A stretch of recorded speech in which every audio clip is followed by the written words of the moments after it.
atención, lo que vas a escuchar puede no ser verdad. No te creas nada, la verdad está en juego. Bulos y mentiras caen fuego tras fuego. Redes que confunden, rumores que atrapan. Aquí desenmascaramos todo lo que pasa. Desmontando bulos, la verdad brillará. Fake news al suelo, no nos van a engañar. Desmontando bulos, la mentira caerá. Aquí está la prueba, la verdad ganará. Desmontando bulos, la verdad brillará. Fake news al suelo, no nos van a engañar. Desmontando bulos, la mentira caerá. Aquí está la prueba, la verdad ganará. Desmontando bulos, destapando la verdad.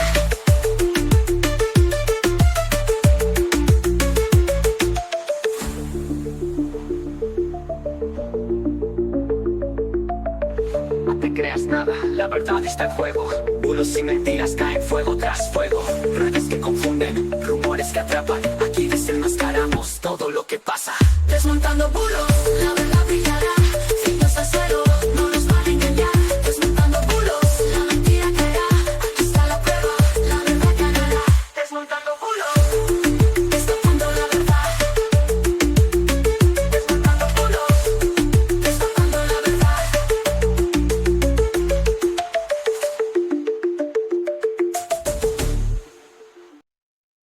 Muy buenas noches y bienvenidos. Hoy es miércoles 17 de septiembre de 2025 y no os habéis equivocado de programa.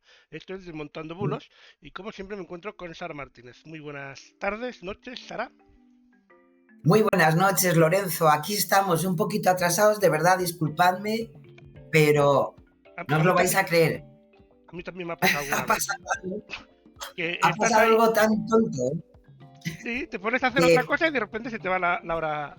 Ya está, no pasa nada. No, pero lo peor de todo es que, en fin, uno que le gusta aún lo analógico, mi Ah, precioso reloj de pared, pues que ha quedado parado. bueno, la tecnología, la última tecnología que bueno. Bueno, pues estrenamos música de cabecera, ya la habéis oído, no Preciosa. os asustéis, Me ha encantado. está encantado, así me gusta. Y bueno, y una semana que los ambientes están realmente caldeados Ya te digo. bueno, a nivel político más que a nivel ciudadano en realidad, pero bueno. Bueno, esta vez sí que es verdad que hemos tenido ahí un caldo también de cultivo a nivel social, que yo creo que va a ir a más con el tema, desgraciadamente, ¿no? del genocidio que se está produciendo en Gaza. Yo sé que a lo mejor hay gente que no le gusta que se utilice esta palabra, pero si se ha utilizado desgraciadamente en otros conflictos bélicos, pues no sé por qué no se puede utilizar. Por otra parte, la ONU ya por lo menos ha hecho una manifestación y hay que tener en cuenta que aún estamos a la espera de lo que diga el Tribunal de Derechos Humanos sobre esa denuncia que se presentó, yo creo que era algo más de medio año, y que, bueno, ahí está ese tribunal y que habrá que esperar a lo que dicte, en ese caso, no de hablar de genocidio en Gaza, sino de culpar a Netanyahu de genocida. En fin, las espadas están muy levantadas por parte de todos los bloques y aún así, yo con toda el corazón en la mano, yo creo que lo que no se puede consentir es ver la situación que estamos viendo. Ya no entro en quién tiene razón, quién no tiene, pero yo desde luego lo que estoy convencida es que quien tiene razón es la humanidad. Sí, a ver, Y es lo que hay. bueno, sí, en eso tienes razón, aunque también hay que ir con cuidado porque, bueno, en el caso que nos concierne esta semana, este fin de semana, que ha sido el tema de la vuelta, también se ha puesto en peligro vidas de Claro. personas que no ni les va ni les viene, como aquel que dice. O sea, Claro. en este caso, ciclistas, deportistas e incluso el equipo o sea, todo el personal de la vuelta, incluso espectadores, pues familias con niños que habían ido a ver esto. Claro, Una sí, cosa sí, no no, quita no. la otra y yo creo que las dos cosas son compatibles, pero bueno.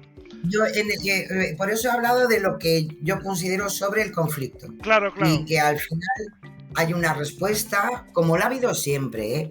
La sociedad responde al final, porque esto es como todo.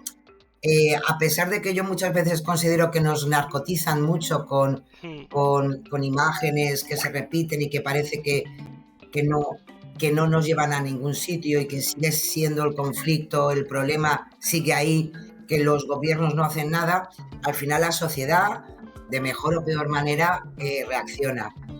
Sí que es verdad que las situaciones, a Dios gracias, no ha pasado nada. O sea, lo importante es que no ha pasado nada y que bueno, y que al final pues llegó a Madrid para el final de esa vuelta ciclista y bueno, pues no se pudo terminar. Punto. Es lo que ha ocurrido. sí. Pero bueno, yo considero que al final estamos en una actualidad no solamente nacional, a nivel internacional, donde los excesos nos llevan a situaciones muy conflictivas. Vamos a hablar sobre varias cosas relacionadas con este tema y otras posiciones demasiado polarizadas. Lorenzo, yo creo que ya desde el año pasado o casi desde la temporada anterior, hablando de la polarización Sí. que consumimos todos los días. Y lo siento muchísimo por parte de todos.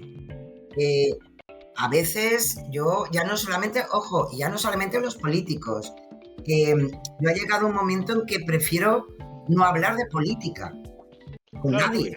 porque, bueno, pero esto es porque, claro, los políticos se polarizan y polarizan a la sociedad, intentan polarizar a la sociedad, Claro, y a base de insistir, insistir, insistir, pues bueno, claro, pues uno no se da cuenta, a lo mejor, no todo el mundo le pasa, pero hay personas que son más propensas a eso, ¿no? O más influenciables, si lo quieres decir así, o que le claro, toca más un claro. tema la patata que otro, y pues acaba llegando a la sociedad, pues todo esto. Y eso además se viraliza muchísimo porque no es por nada.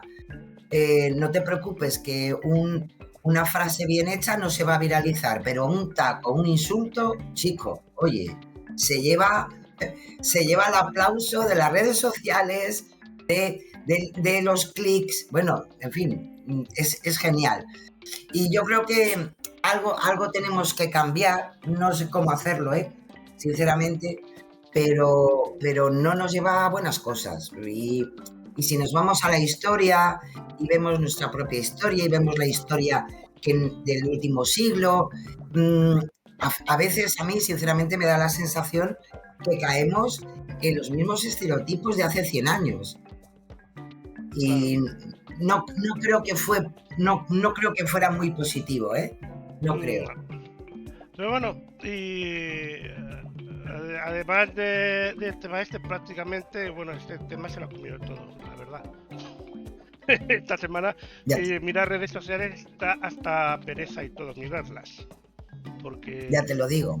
entre eso y el inicio de OT, está Twitter, Ay, sí. que no se habla de otra cosa. Mira, eso a lo mejor es un ejemplo más de que al final nuestra, nuestro equilibrio personal, que es bueno, imprescindible, al final nuestro cerebro nos pide cosas mucho más, en fin, Sí, mucho más sencillas. claro, a ¿Eh? ver, uno normalmente, de normal, se va a las redes sociales para desconectar, no para cabrearse.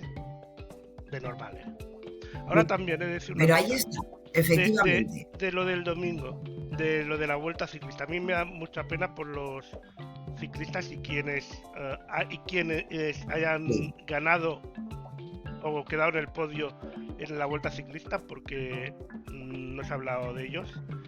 Y, claro, y la es verdad es verdad, que ¿eh? ellos han hecho un gran esfuerzo para ganar ellos, no para que se hable de ellos en sí, pero es que prácticamente porque montaron ese podium improvisado y ha hecho gracia y se ha contado la anécdota. pero que si no ni siquiera se hubiera Sí, hablado de ellos ni en deportes. Y es una de las efectivamente. pruebas deportivas más importantes que se celebra cada año en el país. Me da pena también por ellos, Claro. porque tampoco tienen la culpa, pues. Y que, claro, y que yo considero que también, o sea, para el aficionado, yo no, bueno, en No, fin, yo no, pero mi padre no sí, soy ¿eh? unas, Mi padre, bueno, claro, yo no no se soy la una perdió en seguidora, 20 años. claro, pero yo en casa también tengo a gente que la ha seguido siempre y hombre, pues hombre, pues claro, pero bueno, al final los conflictos sociales, los conflictos humanitarios, también es un ejemplo de que afectan a nuestra vida Sí, sí, y que efectivamente, pues hombre, mientras uno está disfrutando del ciclismo, pues, hay situaciones en algunos países que lo están pasando muy mal. También es verdad que no va a estar uno pegándose golpes de pecho, ¿sabes? O sea, no. uno tiene, porque también va a trabajar y también se va a tomar algo con los amigos, entonces es Claro. complicado. Lo que pasa es que al final, evidentemente, como tú bien dices, al final, en este caso, los que han perdido son los ciclistas, ¿sabes? Claro. Es así. Y que Pero de hecho bueno, creo que de todos los ciclistas, que no sé cuánto realmente debían correr, pero creo que realmente de Israel había uno, que había un equipo ciclista, pero que solo había uno de Israel, claro, un sí, formado israelí, ¿eh? por Por- 5 ciclistas y bueno, pues sí, pues, pero bueno, pero ya las cosas que volveremos a hablar del tema más tarde. Yo creo que, bueno, nos sí, traes... porque hay algunas cosas. Sí, sí, por Es, eso. es una de las cosas que os he traído a nivel de contexto por saber un poco ¿A qué, algo más, ¿no? a qué, a De qué, de qué, a datos, qué nos estamos refiriendo realmente? Vamos. efectivamente. Y por Eh, cierto, no puedo terminar este bloque sí, sin dar la enhorabuena a Oliver Lasse, eh, cineasta afincado en Galicia, que va a representar a España en la carrera de los Oscar con su último largometraje, Sirat. Y, y la verdad que estoy muy contenta. Sé que mucha gente también está muy contenta, no desmerece el resto, pero yo creo que es un buen trabajo y que nos va a representar muy bien. Así que toda la suerte del mundo. toda la suerte del mundo y que lo disfrute, sobre todo la experiencia, que eso es lo más importante, que eso ya se Desde lo lleva. luego. La verdad que Pues Sirat es una película genial, ¿eh? Muy, muy bien hecha y que yo animo a que vayáis a verla porque es muy interesante, da una visión muy especial de ciertas cosas. Pues Bueno, creo ahí que nos está. traes datos Pues sí, en este caso, de afiliados extranjeros a la seguridad social, si no me equivoco. sí, sí, porque es uno de los últimos datos que se han dado desde el Ministerio de Inclusión, de Seguridad Social y Migraciones. Hablamos mucho en este tiempo, ¿no? De los extranjeros, de los que trabajan, de los que no trabajan, de los legales, de los no ilegales. Y me parecía interesante porque hay unos datos que nos pueden contextualizar un poquito más a veces de lo que hablamos, o mejor dicho, de lo que nos quieren hablar en la actualidad diaria, ¿no? En concreto, la Seguridad Social ha perdido una media de unos 22.000 afiliados extranjeros en agosto, y aunque sea una pérdida, sí que es verdad que es una pérdida menor que en el mes de julio. Es un 0,15% menos que se ha perdido de afiliados extranjeros. Con lo cual, podemos decir que en agosto, en ese octavo mes de este año, pues se cerró con 3.069.269 ocupados foráneos. Hablamos muchas veces de la importancia de la migración, de que venga mano de obra, que vengan trabajadores y trabajadoras a España. Bueno, pues en definitiva es un elemento importante para nuestra economía. Y si nos vamos, sabéis que siempre, en este caso Europa Press Datos, siempre nos hace comparativas, pues vamos a verlo de acuerdo a la afiliación entre comunidades autónomas. Y como como podéis ver, pues Cataluña se lleva vamos a ver, el mayor número de afiliación de extranjeros para trabajar. Le sigue Madrid. Están ahí Comunidad Valenciana y Andalucía. Yo creo que tiene una lógica, ¿no? En definitiva, son las comunidades autónomas más pobladas, que además en verano se mueve muchísimo más el turismo y bueno, tiene una explicación bastante lógica, ¿no? Le sigue, pero a una mitad, ¿no? A la mitad de lo que, por ejemplo, evoluciona Andalucía, le sigue Baleares y luego, pues ya sabéis, sí, hay una subida, evidentemente, para Canarias, pero también hay que entender que Canarias, de alguna manera, igual que le puede pasar a Baleares, yo creo que un poco se vive ese turismo de todo el año, ¿no? Especialmente en Canarias. Y luego pues ya le seguirían otras comunidades como Aragón, Murcia, País Vasco, Castilla-León, Castilla-La Mancha, Galicia, siendo ya el resto Navarra, Asturias, Cantabria, La Rioja, Extremadura, pues en donde menos se nota. Y como siempre, Melilla y Ceuta es un poco ese verso suelto, pero por las propias circunstancias, ¿no? Sociales y económicas, ¿no? Si de fuera las por dos porcentaje, posiblemente ciudades. Ceuta y Melilla estarían arriba. Lo que me iba a decir, Claro. lo que me extraña más es que Andalucía no esté más arriba, pero posiblemente Andalucía no esté más arriba, porque el tema de lo de la fruta, mucho trabajador que no está afiliado a la seguridad social, por decirlo de una manera fina. Claro, ojo, exactamente. Una buena puntualización, Lorenzo. Estamos hablando de afiliación legal. Con lo cual, los otros datos que pueden ir por otros sitios, eso sí que no los tiene. Bueno, sería ya la repera, ¿no? Bueno, eso es muy difícil tenerlos. Claro, te puedes acercar a una aproximación de acuerdo a qué movimiento económico hay, si sube la producción, etcétera, pero claro, eso es ya más difícil y además posiblemente irá por otros caminos, ¿no? Porque al final, en definitiva, es no cumplir con la legislación vigente. Claro. Y luego ya, que me parece muy interesante, nos hace una comparativa por los grupos de ocupados extranjeros más numerosos. Y en concreto, pues vemos tanto que hablamos, pues que vienen y que no vienen y que hacen y no hacen.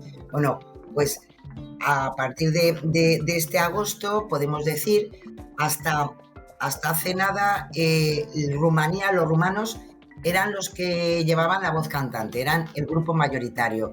Pero desde 2024 ha cambiado. Y los mayoritarios que conforman ese grupo de afiliados extranjeros, pues son de origen marroquí, son originarios de Marruecos. Y luego ya tenemos a una mayor diferencia, pues tenemos a colombianos, tenemos a italianos, que también en esa horquilla Colombia de alguna manera le ha ganado un poco la tostada a los italianos, y le seguiría muy de cerca ya a Venezuela. Luego ya un poquito más abajo, que son las últimas gráficas que veis, pues estaría China y luego Perú y Ucrania. Ucrania sería la menor, el grupo más minoritario. Así que, bueno, pues ya podéis ver. En este momento, pues tenemos ese avance de grupo de trabajo de trabajadores y trabajadoras extranjeros que de alguna manera gana ese ranking Marruecos, los marroquíes, y le seguirían como siempre, que siempre ha sido un grupo muy mayoritario en España trabajando, sería la comunidad rumana, y le seguirían ahí un poquito apelotonados Colombia, Italia y Venezuela. Pues sabes, igual porque sorprende a algunas personas que Rumania esté tan arriba.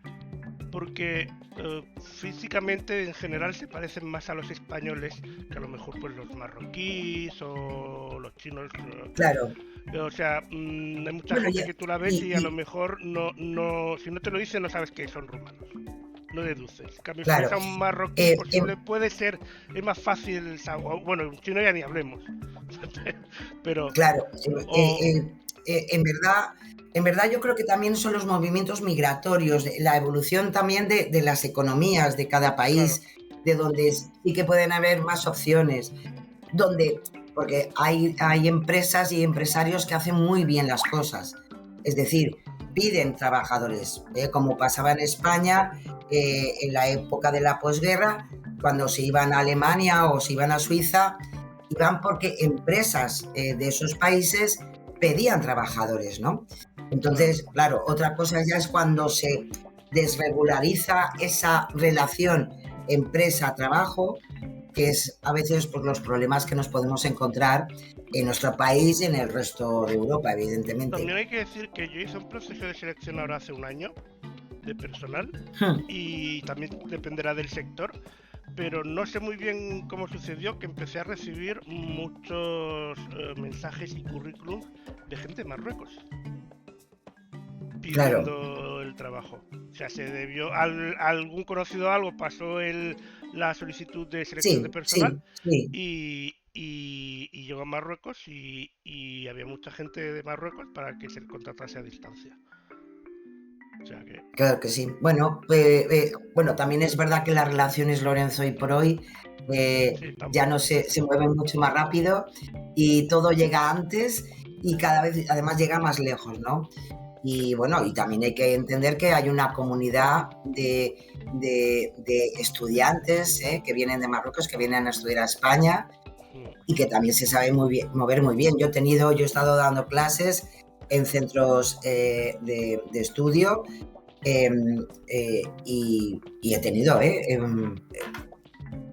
estudiantes que venían a estudiar grados universitarios desde Marruecos, o sea que venían aquí porque, bueno, querían una formación diferente a la que se ofrecía en Marruecos. Y que al fin y al cabo, todo eso al final también es riqueza económica, cultural y social. Claro. O sea que... Y que al fin y al cabo está a tiro de piedra, o sea, está más cerca Marruecos que Canarias, por un ejemplo. Y no, por supuesto, así es. Por lo tanto que...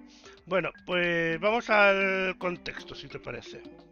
Pues sí, y hoy hemos hablado de esto al principio y me parecía muy interesante, es un contexto interesante que han hecho desde Neutral, uno de nuestros verificadores de cabecera, y era hablar un poco de esa participación de ese equipo, ¿no? De Israel, que ha sido el promotor, nunca mejor dicho, de todo el estallido un poco social que se ha producido durante la Vuelta Ciclista, ¿no? Y entonces, pues hombre, era saber un poco, ¿no? ¿Quién es ese equipo que se llama Israel Premier Tech, que ha conformado parte de esa Vuelta Ciclista a España. Sabemos que, bueno, pues especialmente en lo que ha sido la última etapa, pues han encontrado con la cancelación de la carrera, yo creo que eran unos 50 kilómetros o así, ¿no? Del final, con una manifestación, bueno, pues de aproximadamente 100.000 asistentes, donde hemos tenido pues 2 personas arrestadas, 22 policías heridos y todo esto. Bueno, ¿qué vínculos existen, en verdad, entre el equipo Israel Premier Tech y el gobierno de Israel? Bueno, pues hay que decir que este club deportivo es un club deportivo privado, en verdad, como casi todos los que conforman la Vuelta Ciclista. El origen se remonta a 2014, cuando hay un empresario israelí, Ron Baron, y un exciclista, Ran Margaliot, que sentaron las bases de lo que fue la Academia de Ciclismo de Israel. Y el equipo no es propiedad del gobierno israelí, sí ha sido explícitamente respaldado desde Jerusalén. Pero podemos decir que ese es el origen de la formación de este Premier Tech, esa Academia de Ciclismo de Israel. El equipo cuenta con una financiación privada, pero con medios de comunicación, como por ejemplo de Observers, nos dan datos de que ha recibido, eso sí, pequeñas aportaciones económicas del Ministerio de Turismo de Israel destinado a campañas de promoción internacional, con lo cual es lo que también de alguna manera han utilizado los que están a favor de estas protestas, de que en verdad es un vínculo institucional con el Estado judío, ¿no? El presupuesto de este equipo ronda los 30 millones de euros.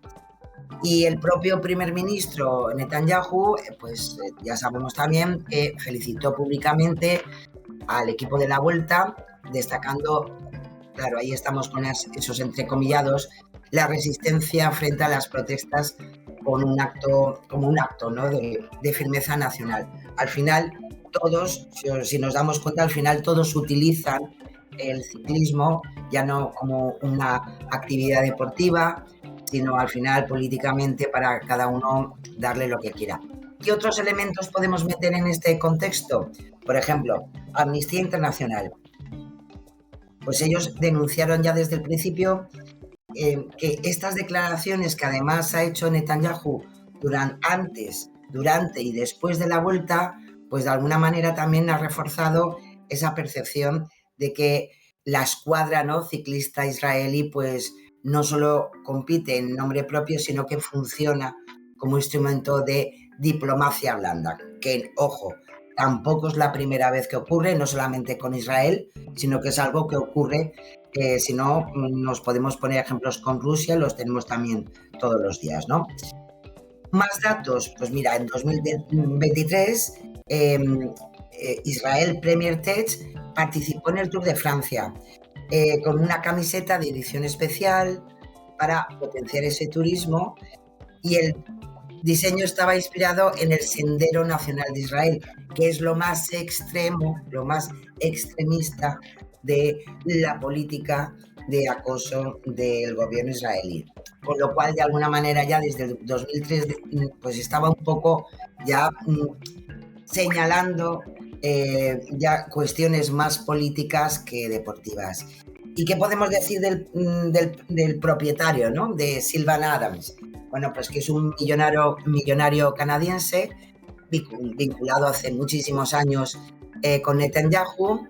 El equipo ha pasado de ser un pequeño equipo continental a uno de los mejores pelotones del Tour de Francia, y por tanto la inversión ha sido importante. Adams, además, ya en 2023 dijo que desde que se fue a Israel, pues que de alguna manera ha asumido el papel de embajador autoproclamado en general de Israel, y por tanto su actividad económica y de patrocinio pues de alguna manera siempre ha estado pues relacionada con esta actividad, y por eso mismo pues siempre ha tenido la confianza y el apoyo de diferentes ministerios israelíes, como el de turismo, el de cultura o mismamente el de deportes. Y este equipo, ¿cómo ha ido evolucionando durante esta década, ¿no? Pues en 2018 Adams logró una gran aportación de dinero que el Giro de Italia, para que el Giro de Italia en 2018 ya empezará en Israel bajo el lema de Jerusalén a Roma, ¿no? Y de alguna manera, como ponen en su propia web oficial, o sea, eso, vas a internet, buscas la web de este equipo ciclista y tienes todos estos datos.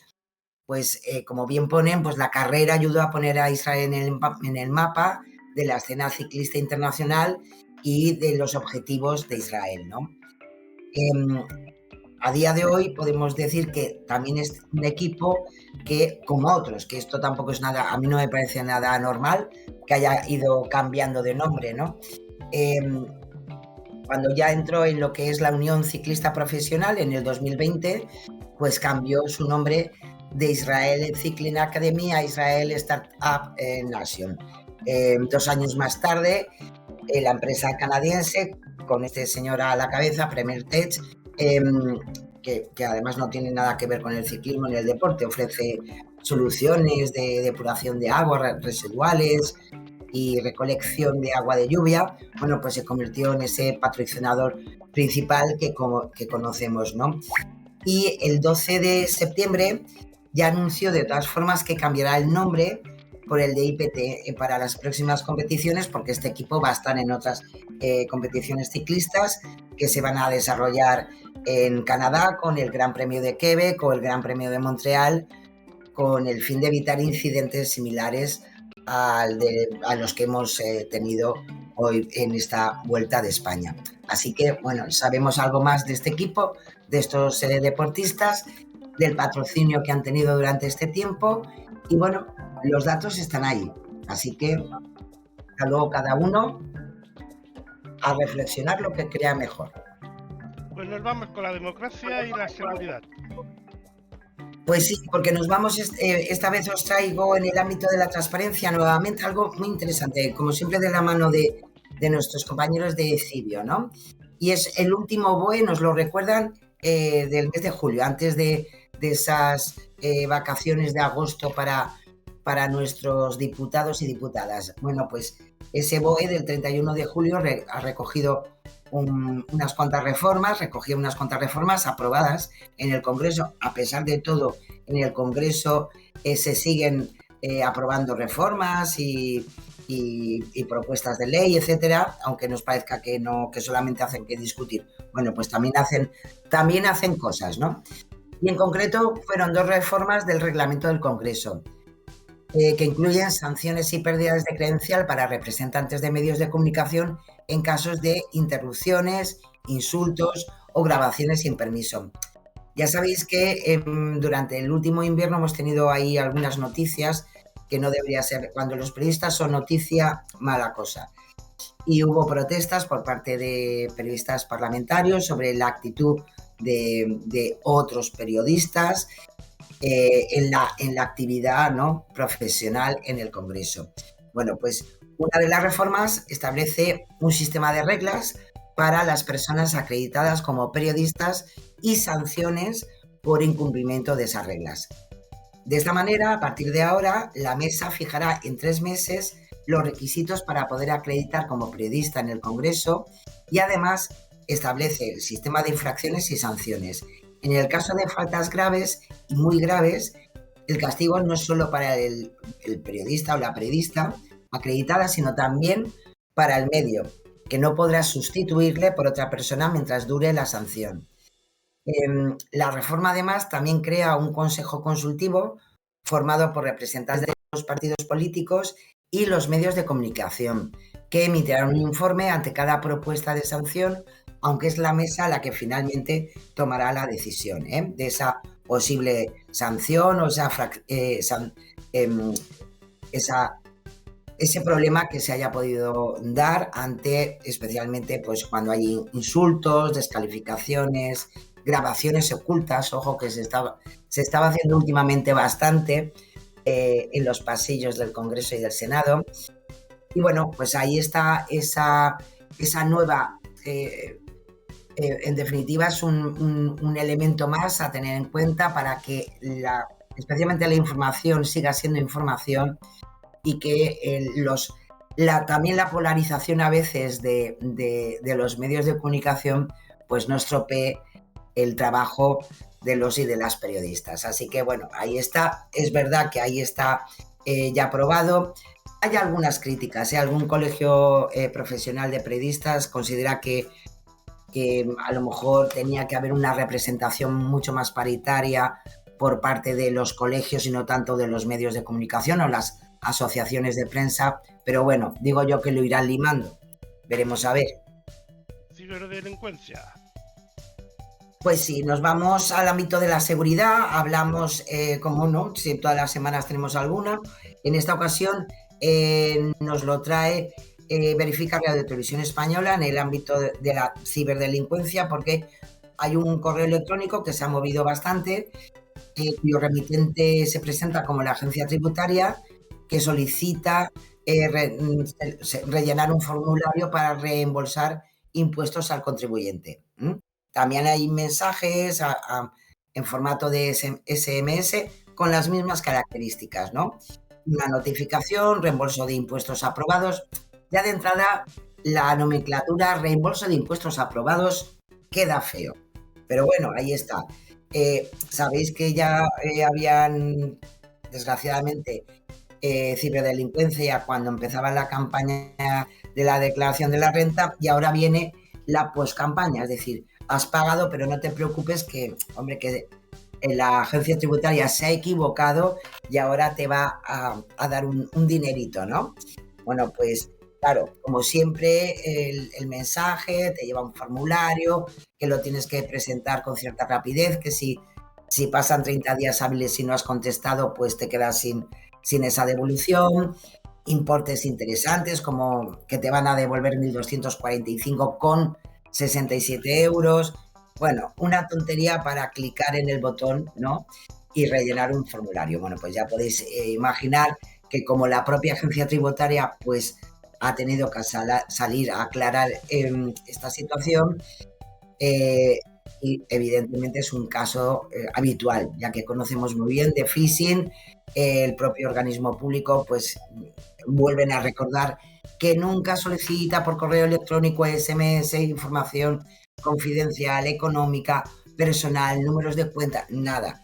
Ellos no piden nada por esos Además, caminos. muy importante, la agencia tributaria no se equivoca nunca.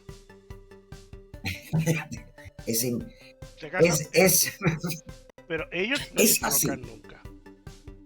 Ahí estamos. Las cosas como son, con lo cual hay que sospechar. Mucho. A no ser que te lo digan en persona en la propia Dirección General de la Policía, no, de la Agencia Tributaria, por escrito, no te fíes. Pero en persona, Ya te lo digo. Vamos a la Policía Nacional. Así que, ojo, lo dicho, quedaros con lo que ha dicho Lorenzo, que es muy importante. Cuando llegue eso, dice, uy, la agencia tributaria nunca se equivoca. Bien, nos vamos con lo que, en fin, todo lo que han hecho durante esta semana en redes sociales. Ya sabéis, la Policía Nacional, la Guardia Civil, nuestros cuerpos y fuerzas de seguridad del Estado. La Policía Nacional ya empezó la otra semana con esto del inicio del call y todo esto. Bueno, pues lleva ya varias píldoras informativas sobre lo que es los menores en las redes sociales, cómo se mueven. Y en concreto esta semana pues ha abierto una campaña que se llama Clica con ellos y bueno, y te lo cuentan así. Vamos a verlo, Lorenzo. Vamos allá.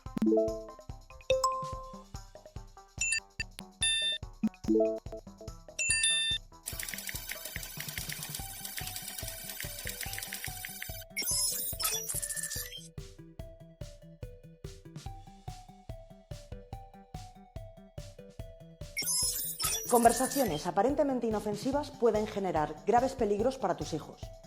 ¿Quieres protegerlos? Actualiza tus conocimientos sobre las redes que usan y aprovéchalo en favor de su seguridad. La mayoría de redes permiten configurar las cuentas de los menores desde la propia aplicación. Puedes bloquear el acceso a contenidos inapropiados, limitar el tiempo de uso, controlar quién puede ver su perfil y quién les puede hablar. Incluso puedes generar su actividad.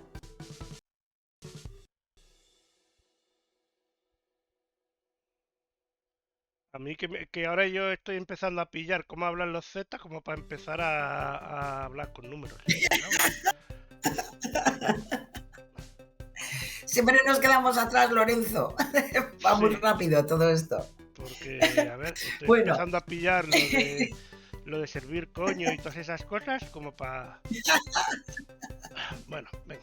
Pues imagínate yo, Lorenzo, madre mía.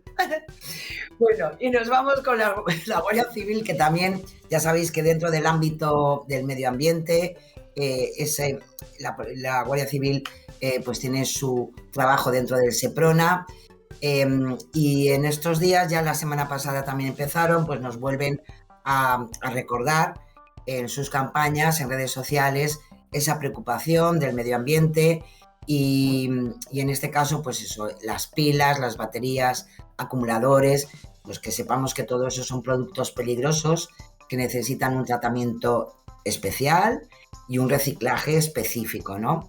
Y por tanto, pues nos recuerdan la necesidad de depositarlos en sus contenedores correspondientes y, muy importante, si localizamos vertidos ilegales o abandono de estos residuos, pues es tan fácil como avisarles que ellos mismos pues van a ir a recoger ese material, ¿no? Así que en esa campaña de reduce, utiliza y recicla, pues tenemos una posibilidad de hacer las cosas lo mejor posible. Ya sabéis que ese 061 de la Guardia Civil está siempre disponible para todas estas cuestiones.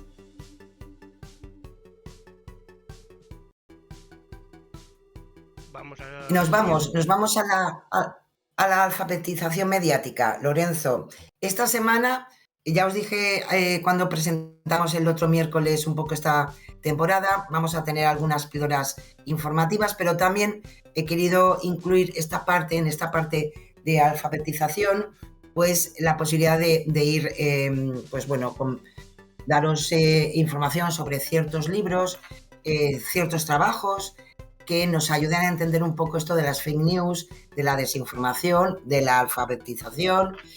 Y en esta semana os he querido traer porque además es David Alandete, es un periodista alicantino que lleva años dedicándose a todo lo que significa la desinformación y que además está muy centrado en lo que significa la desinformación para fines políticos, ¿no? En concreto, en este fake news, la nueva arma de destrucción masiva, pues hace un recorrido histórico del efecto práctico de las noticias falsas, que ya no solamente que nos puedan engañar, sino para qué nos quieren engañar. Y hace un repaso muy interesante de episodios mundiales de este siglo que han tenido un patrón muy parecido a todos. Por ejemplo, la campaña independentista de Cataluña, la OTAN bombardeando Madrid, que eso fue, o las artimañas del Kremlin, ¿no? Para todas estas situaciones. Pues hace un trabajo para mí súper interesante y lo explica muy bien con ejemplos que vale la pena saber y reflexionar sobre ellos. Así que esta semana mi recomendación es esta: fake news, la nueva arma de destrucción masiva. Y nos vamos a las verificaciones. Sí, entramos ya en esa tercera parte donde ya sabéis nuestros verificadores de cabecera, tanto nacionales como internacionales, pues hacemos una pequeña selección de todo el trabajo que hacen de lunes a domingo sobre estas cuestiones. En el ámbito de la política y la economía, os traigo hoy algo que está también en el aire de estos días, ¿no? ¿Por qué? Pues porque varios miembros del Partido Popular han acusado en las últimas horas al presidente del gobierno de alentar las protestas pro-Palestina que impidieron que la Vuelta Ciclista, ya sabéis, que no pudiera terminar en Madrid, ¿no? Y le han hecho responsable de esa violencia. Si ponemos en contexto, como nos explica Neutral, el 14 de septiembre que se canceló esa última etapa, coincidió todo por la tarde, pero ¿qué ocurrió? Que Pedro Sánchez estaba en un mitin, viajó hasta Málaga y nos vamos en concreto a lo que dijo textualmente. Sabéis que hoy termina la Vuelta a España y vaya por delante nuestro reconocimiento y respeto absoluto a los deportistas, pero también nuestra admiración a un pueblo como el español que se moviliza por causas justas como la de Palestina. Eso es lo que dijo el presidente del gobierno. Luego añadió que siente orgullo de ver un país que, a pesar de ser muy diverso, nos ponemos todos de acuerdo en una causa justa que son los derechos humanos. Así que viva el pueblo español. Claro, esto que dijo... perdona. Eso que dijo en ese momento, claro, está bien, en fin, porque vámonos a lo que dice el político, porque luego, pues desgraciadamente, esas armas de destrucción masiva de la tranquilidad de la sociedad la utilizan el resto de partidos políticos para estar en estas historias, ¿no? Pero lo dicho, eso es lo que dijo en concreto Pedro Sánchez. No como se le atribuye, por ejemplo, por el alcalde de Madrid, José Luis Martínez Almeida, que atribuyó directamente los acontecimientos porque les animó. En concreto dijo que hoy Madrid se ha desbordado de violencia, de la cual hago directo responsable al presidente del gobierno por sus irresponsables declaraciones, o por ejemplo Isabel Díaz Ayuso, que aseguró en su cuenta de X que cuando el presidente de la nación jale el boicot contra la Vuelta Ciclista, se convierte en responsable de cada altercado que se produzca. Y ya no solamente por ese lado, también tuvo sus críticas por el otro lado. En este caso también por Gabriel Rufián, el líder de la Esquerra Republicana de Cataluña, que recriminó a Sánchez, que mandó en un Consejo de Ministros a la policía a reprimir. O sea, no se salva ni por un lado ni por el otro. También dijo más o menos Yone Belarra, también la secretaria general de Podemos, que si tanta admiración sentía por estas protestas, que entonces que habría dado orden de retirar el operativo policial que se hizo en Madrid, ¿no? Así que, en fin, vámonos siempre a lo que dice el político y luego lo demás, pues hombre, le podemos poner un poquito, le pueden poner un poco de salsa, pero nosotros también que sepamos quitárselo. Vamos al siguiente, ahora sí. Nos vamos y seguimos en Gaza, porque dentro del ámbito de la política y la política internacional, pues hay que tener en cuenta, como bien también han hecho un trabajo muy interesante. ¿Os acordáis que os comentábamos la necesidad de estar dentro de verificadores, de trabajos de verificación desde la Unión Europea, desde la ONU?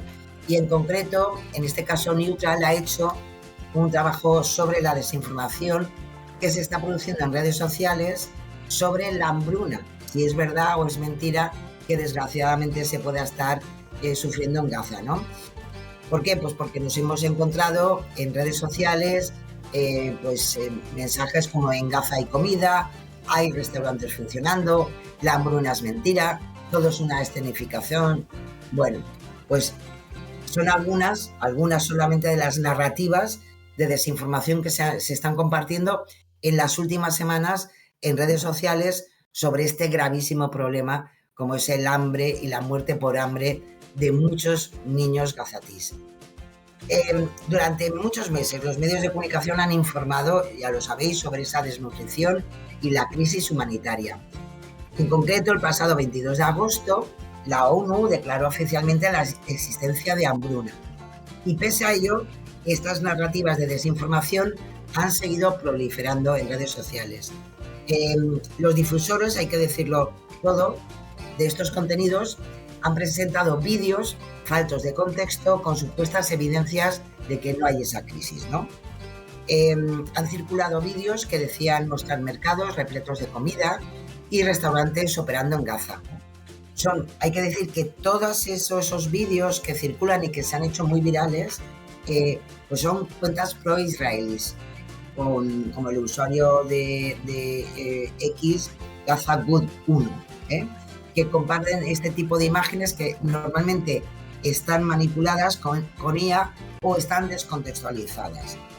La investigación que se ha hecho destaca que el día en que se declaró la hambruna en esta región, Israel inició una campaña con dicho objetivo y difundió vídeos de mercados y restaurantes con comida en Gaza, a través de perfiles ya no solamente de X, sino del propio canal del Ministerio de Asuntos Exteriores israelí en YouTube, que lo podéis buscar y lo podéis ver.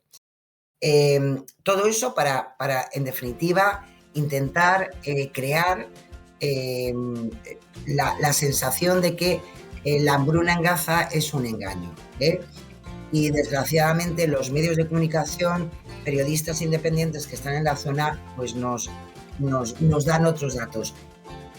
Un caso muy concreto, había una fotografía de un niño de 1 año y medio con signos de desnutrición que muchos medios de comunicación pues se publicaron, ¿no?, sobre esta hambruna en Gaza.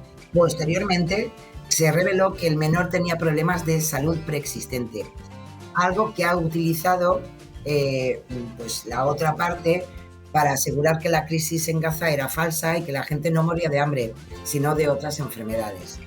De hecho, la cuenta oficial del gobierno de Israel en X, en español, que la tenemos, ahí aseguró que los medios internacionales difundieron una historia engañosa, y promovieron, pues bueno, una narrativa de hambruna masiva en Gaza que no es cierta.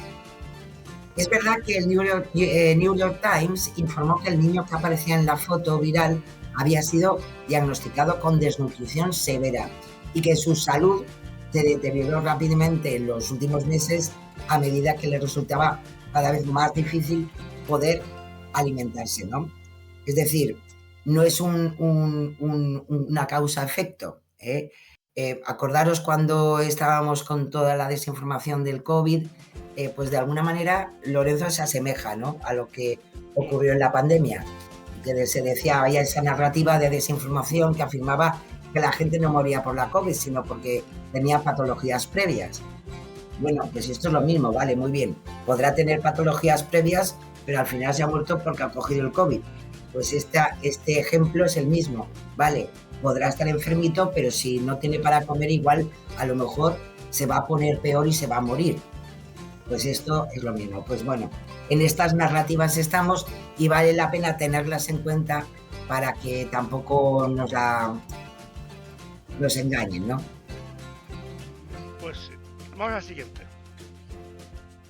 Nos vamos al apartado de esas fobias sociales que desgraciadamente pues se incrementan mucho en redes sociales. En concreto esta que os traigo se ha movido mucho en Facebook y son mensajes que aseguran que el 85% de los refugiados en el mundo son musulmanes y que estas personas, estos refugiados, no piden asilo en los 56 países de mayoría islamista. Tampoco quiere decir que, bueno, estos que son musulmanes pues se tendrán que ir a los países musulmanes. Bueno, pues esta narrativa EFE verifica que la ha detectado en bastantes mensajes y en diferentes idiomas. Podemos encontrar estos mismos mensajes en inglés, en francés, en portugués, en italiano. Y también es verdad que no son nuevos, llevan ya circulando varios años. Eso sí, siguen sin aportar pruebas que puedan justificar esas cifras no tan específicas.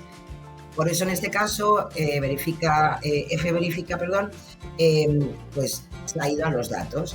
Y según el informe anual de refugiados publicado por ACNUR del año pasado, de 2024, países como Siria, Afganistán, Ucrania, Sudán del Sur, fueron los 5 países en los que más personas con protección internacional salieron ese año. Y solo en 3 de ellos, en concreto Siria, Afganistán y Sudán, la mayoría de su población es musulmana. Es decir, de entrada ya no es cierto que sean todos musulmanes. No todos los países, solamente 3 de todos esos son musulmanes. Otro dato, de los 20 países de origen, solo 9 de ellos tienen el Islam como religión. Tampoco es cierto que los refugiados no pidan asilo en los 56 países musulmanes. Irán, Turquía, Alemania, Uganda y Pakistán son los 5 países que más refugiados acogieron.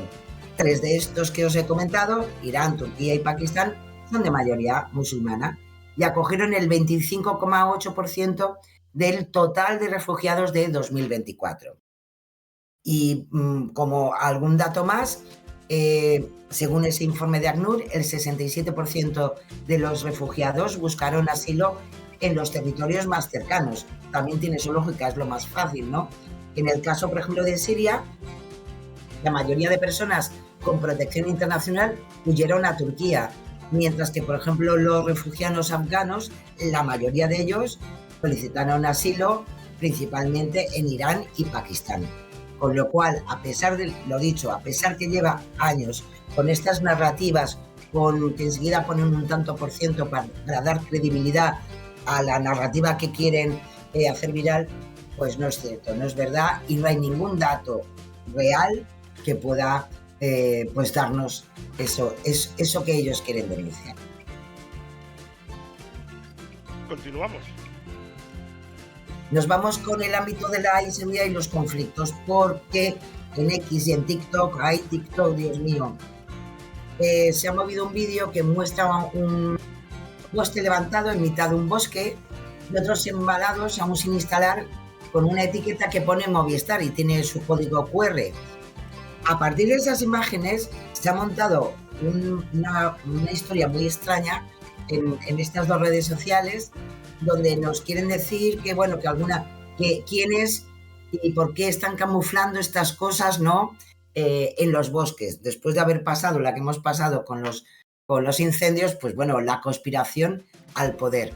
Bueno, pues en este caso también Neutral ha hablado con Telefónica, con Movistar, que es a la que, en fin, tiene ese material por ahí. Pues bueno, y le ha explicado algo muy facilito.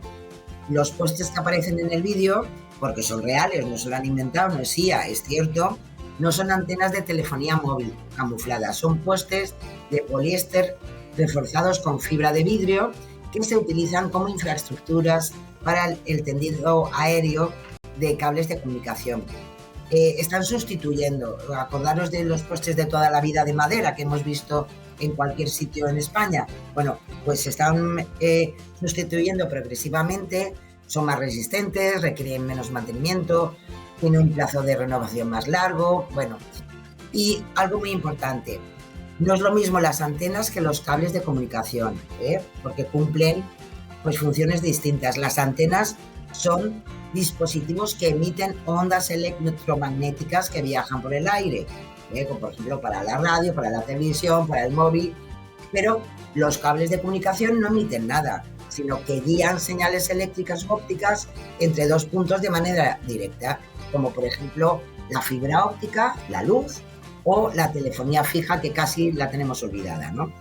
Hay que Movistar además, bueno, hay que sí. recalcar que los pósters de madera, entre otros motivos, se están retirando por normativa europea y tal, porque había algo del tratamiento que le daban, pues que no era lo más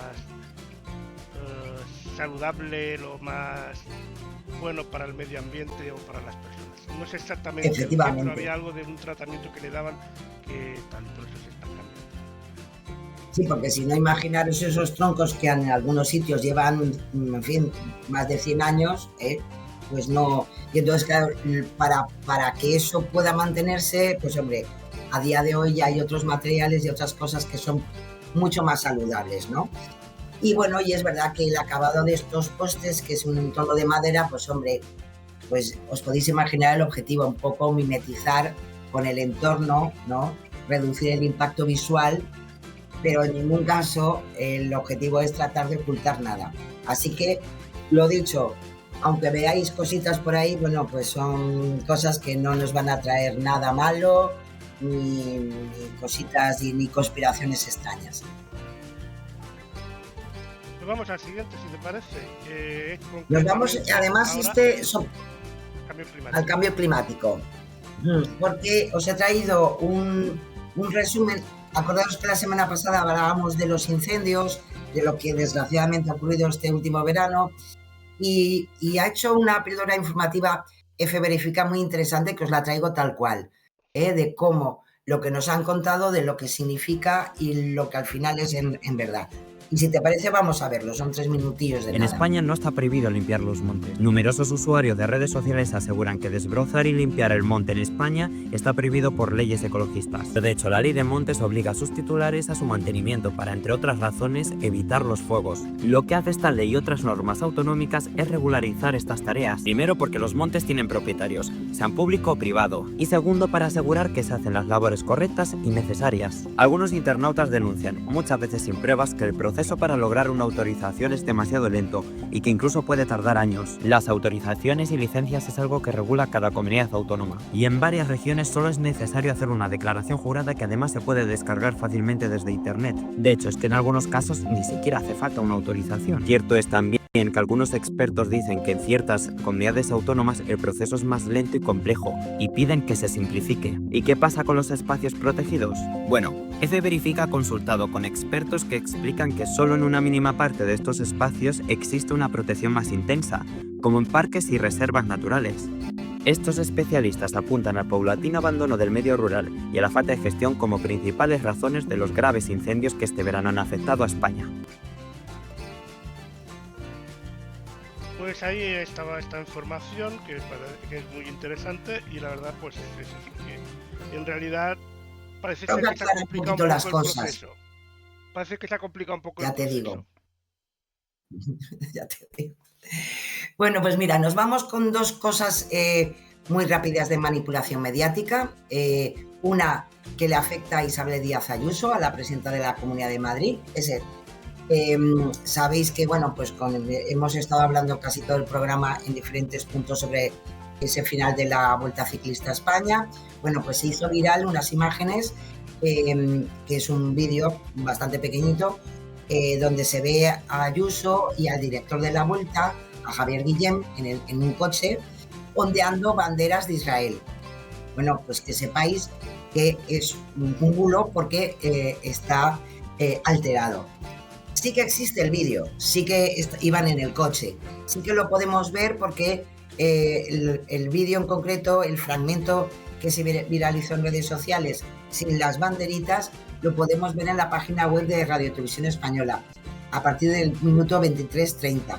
Pero le han añadido esas banderitas que parece que están jugando ellos tan simpáticamente, ¿no? Pues lo dicho, ni Ayuso ni el director de la Vuelta sostienen banderas de Israel, sino simplemente lo que hacen es saludar con la mano a la cámara que les está enfocando.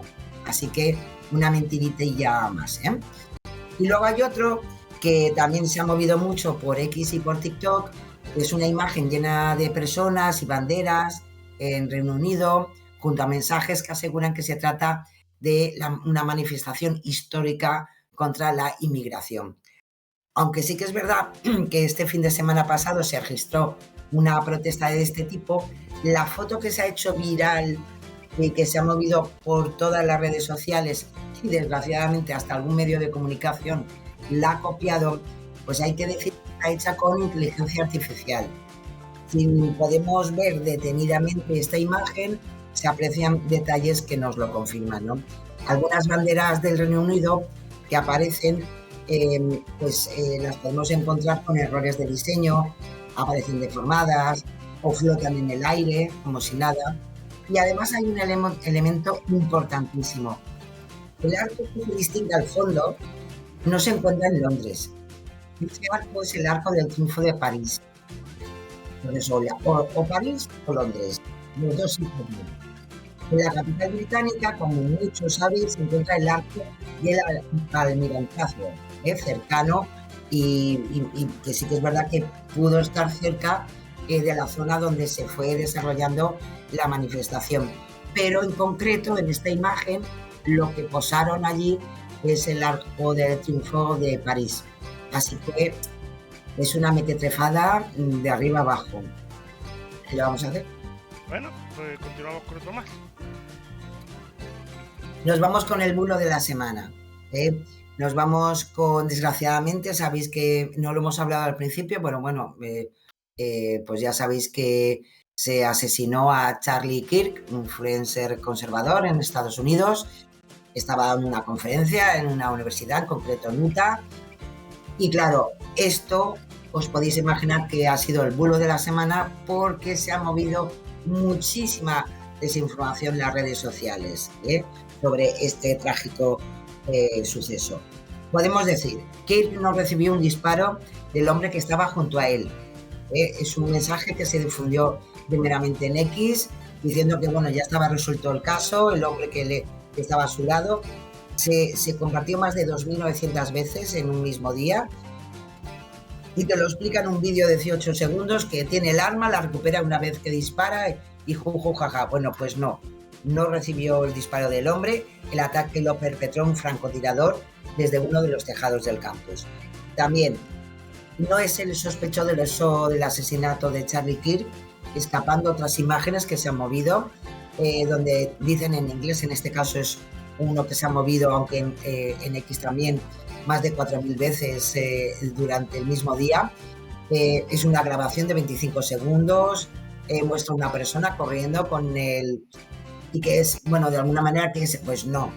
Si nos vamos a ver de dónde viene y geolocalizamos esas imágenes que nos han querido colar, pues hay que decir que son imágenes en la ciudad de Reno, en Nevada.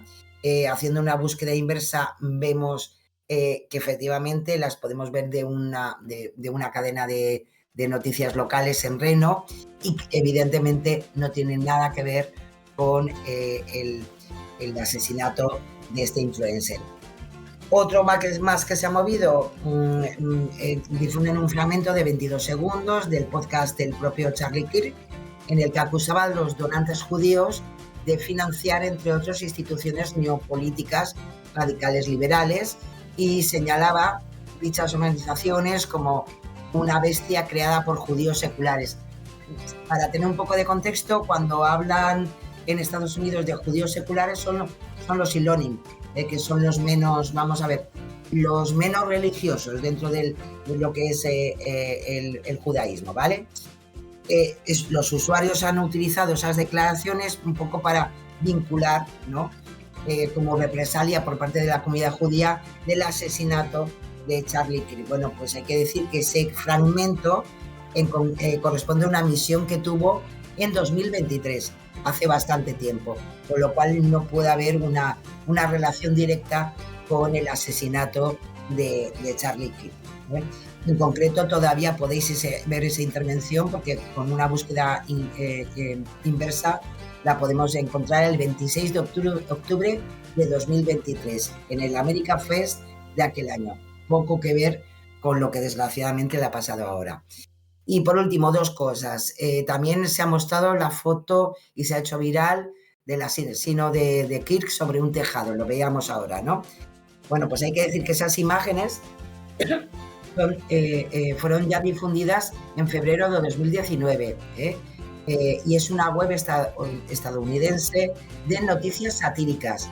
Con esa imagen lo que titulaban era que la multitud se siente un poco tonta después de pasar todo ese tiempo suplicando al francotirador del tejado que no saltara. O sea, era una broma, pero era de febrero de 2019, no es el francotirador que desgraciadamente, bueno, pues mató a Charlie Kirk, ¿no? Y también, desgraciadamente, se han movido también las fotos de un señor que lo han hecho viral en redes sociales de que era el asesino de Charlie Kirk. En concreto, la foto de Michael Mallinson, miembro del Partido Demócrata de Utah. Bueno, pues a pesar de que lo han viralizado muchísimo, hay que decir que este señor sí que existe, Michael Mallinson, pero primero no ha sido detenido por el ataque porque este señor no estaba en el lugar ni ha sido su asesino. Lo cual, en fin. Y otra cosa muy importante, porque aquí hay de todo un poco. También se ha asegurado en redes sociales que el asesino era una persona trans. Bueno, pues a pesar de que se ha hecho viral también esta mensajería y que comparten un vídeo de un hombre hablando a cámara y reproduciendo lo mismo que el mensaje, bueno, pues no hay pruebas que demuestren eso. El Departamento de Seguridad Nacional no ha confirmado que la persona que ha asesinado a Kirk sea trans y, por tanto, por el momento no hay pruebas para que se puedan hacer estas afirmaciones. Bueno, como puedes ver, ha estado calentito y ha creado muchísimos bulos, una desgracia para este señor, evidentemente. La familia, claro. Y sobre todo la familia. Por supuesto. Ahí es, su mujer y sus niños y... Efectivamente. Pues nos quedan 10 minutillos, así que rápidamente al fact-check. Nos vamos al fact-checking muy rápido. Vamos a empezar con Carlos Floriano, el diputado del Partido Popular, que se refirió no esta sesión de control de hoy, sino de la semana pasada, sobre la imagen internacional que proyecta España y criticó que el Ejecutivo no haya dicho nada del español asesinado en Jerusalén.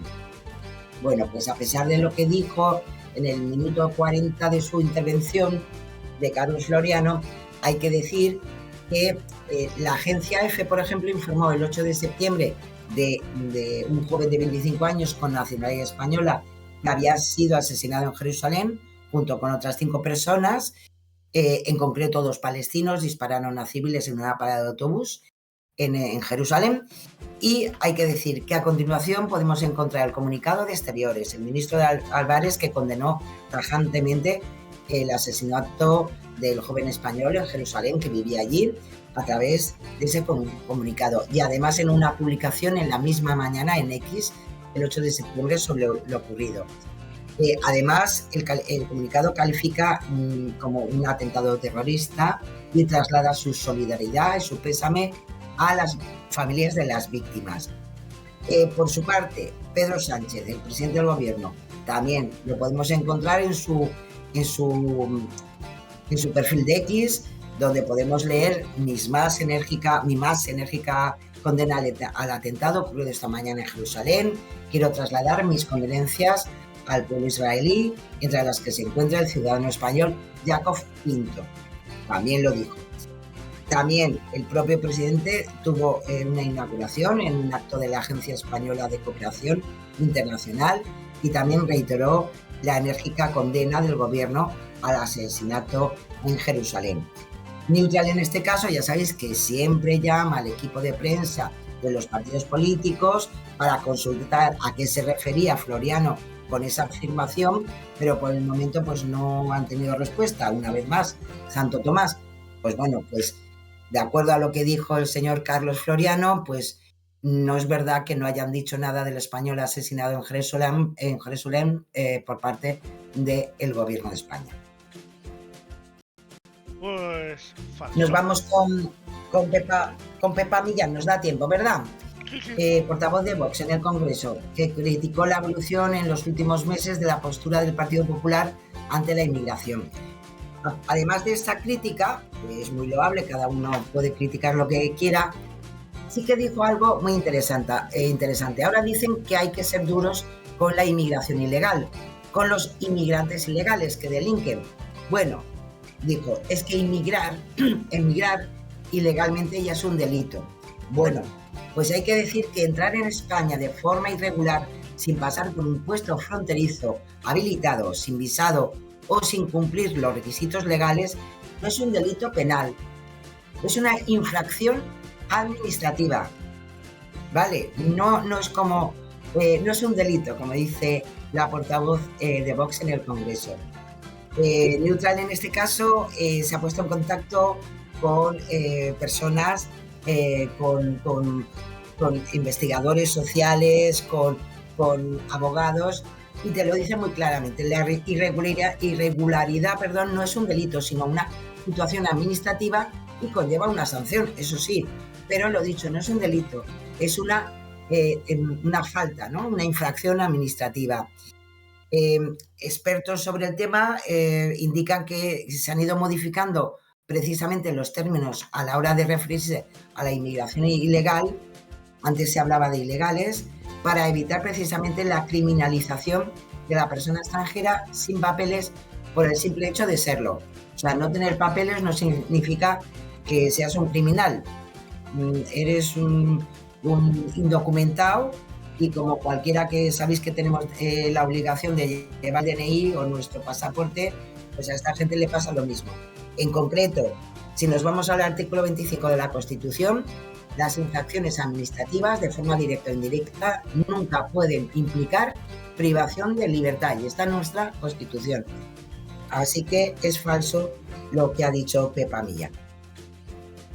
Y nos vamos con el último. Y corriendo, nos vamos con Pilar Alegría, la ministra de Educación, Formación Profesional, Deporte, que dijo en una entrevista en un medio de comunicación que el primero que solicitó la quita de deuda fue Cristóbal Montoro. Acordaros que también en el ámbito económico estamos con la quita de deuda en las comunidades autónomas. Y en concreto dijo eso, que el primero que solicitó la quita de deuda fue Cristóbal Montoro, ministro de Mariano Rajoy. Bueno, en este caso la ministra se refiere al debate generado en torno a la aprobación del anteproyecto de gobierno para que el Estado asuma parte de la deuda que se planteó en 2018 por el exministro de Hacienda, y que en verdad lo que sí que planteó Montoro fue una reestructuración de la deuda de las comunidades, no una quita, y tampoco la solicitó. Montoro en concreto planteó la posibilidad de mejorar las condiciones en las que las comunidades debían pagar su deuda. El gobierno del PP barajaba en aquellas la posibilidad de alargar plazos, incluso hasta bajar intereses, los tipos de interés, ¿no? Pero en ningún caso habló de quitas. Así que, a pesar de lo que quiera dar a entender la ministra de Educación, no es verdad que el primero que planteó la quita de deuda a las comunidades autónomas fue el ministro de Economía de Mariano Rajoy. Pues vamos con la reflexión, venga, va. Venga, pues vamos rapidito, yo creo que os va a gustar, ¿eh? Viene de la mano de Jope, os hemos traído alguna vez todo esto, y cómo se regeneran los ríos para salvar la vida, que es un gustazo escuchar a este chico. Vamos ahí. ¿Por qué limpiar los ríos, es decir, eliminar la vegetación y convertirlos en canales, es exactamente lo contrario de lo que deberíamos hacer para protegernos de las lluvias torrenciales y las inundaciones? Vamos a ver 3 grandes casos de éxito de prevención de inundaciones en Reino Unido, en Países Bajos y en China, de los que podemos aprender mucho. Tenemos que tener en cuenta 3 variables. 1, la cantidad de agua que llega al río. 2, la velocidad del agua. Y 3, la cantidad de sedimentos que arrastra, la densidad del agua. Cuanto más altas sean estas variables, más daño hará una lluvia torrencial. El primer caso es la campaña nacional Slow the Flow en Reino Unido, ralentizar la corriente. Nació tras las inundaciones catastróficas que afectaron al Valle de Calder en 2015. El objetivo es que el paisaje absorba más agua para que llegue menos al río de golpe en el momento de la lluvia, que vaya más despacio y que arrastre menos sedimentos. Es un programa masivo de renaturalización que pasa por reforestar la vegetación de ribera, la vegetación de las colinas, para evitar la erosión. Cuantas más raíces, cuantas más vegetación, más sujeta está la tierra, menos erosión, más agua absorbe el suelo y menos agua llega de golpe a la corriente.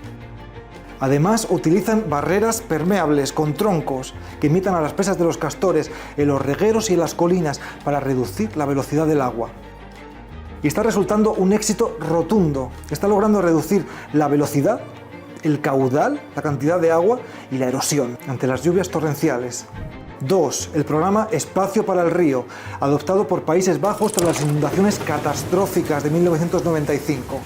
Se trata de, primero, descanalizar los ríos, eliminar diques y canalizaciones artificiales, devolver la forma natural, con forma de meandros, a los ríos y restaurar humedales y llanuras de inundación, para lo que tuvieron que devolverle a la naturaleza algunas zonas que habían sido drenadas para cultivar. Y 2. Creación de programas de rewilding, de restauración ecológica a gran escala. Cuanta más vegetación y biodiversidad tiene un paisaje, más agua absorben y retienen los suelos. Han reintroducido a los castores en todo el país después de siglos extintos para ayudar a ralentizar el flujo del agua y han restaurado miles de hectáreas de ecosistemas plenos. Este programa, en el que los neerlandeses han invertido 2.300 millones de euros, se ha convertido en un estándar de oro a nivel global y ha evitado decenas de miles de millones en pérdidas y daños en las ciudades. Y 3. China, el megaproyecto de las ciudades esponja, que está transformando y que va a transformar el 80% de las ciudades del país de aquí a 2030. Restauración de humedales alrededor de las ciudades, creación de bosques y ecosistemas dentro y fuera de las ciudades, reemplazar el asfalto por pavimentos naturales o permeables y la renaturalización de los ríos, para refrescar las ciudades, absorber la contaminación y protegerse de las lluvias torrenciales. La vuelta de la naturaleza como solución, exactamente lo contrario, asfaltar los ríos, arrancar los árboles y convertirlos en canales, que hace que el agua vaya más rápido, arrastre más sedimentos y que todo lo que caiga del cielo acabe en el río en un momento. Exactamente el mismo proceso que hace que en una zona desértica cualquier lluvia mínimamente abundante se convierta en un torrente destructivo instantáneo y que en una zona con vegetación no lo haga. El efecto esponja de los suelos y de la vegetación. Y además de protegernos de los efectos de la crisis climática y de darnos todos los servicios y todos los bienes de los que depende la vida, restaurar la naturaleza secuestra carbono, enfría el planeta. Tenemos soluciones, es hora de aplicarlas. Es ahora. Pues aquí está la reflexión de hoy. Pues sí, yo creo que vale la pena. Estamos a casi un mes y algo del año de la Dana en Valencia y yo creo que hay mucho que pensar porque como pasa con los incendios, prevenir siempre va a ser muchísimo más barato que reconstruir. Así que, a ver, pensemos un poco. Y llegamos al final del programa de hoy. Muchas gracias, Sara, un placer y como siempre un muy buen programa aquí preparado. Nada, gracias Lorenzo, ya sabes, para mí es un placer estar con vosotros una semana más. Dentro de una semana tendremos más cositas, muchísimas más cositas y ahí estaremos. Que tengáis una feliz semana. Si os quiere. Feliz Besillos. semana.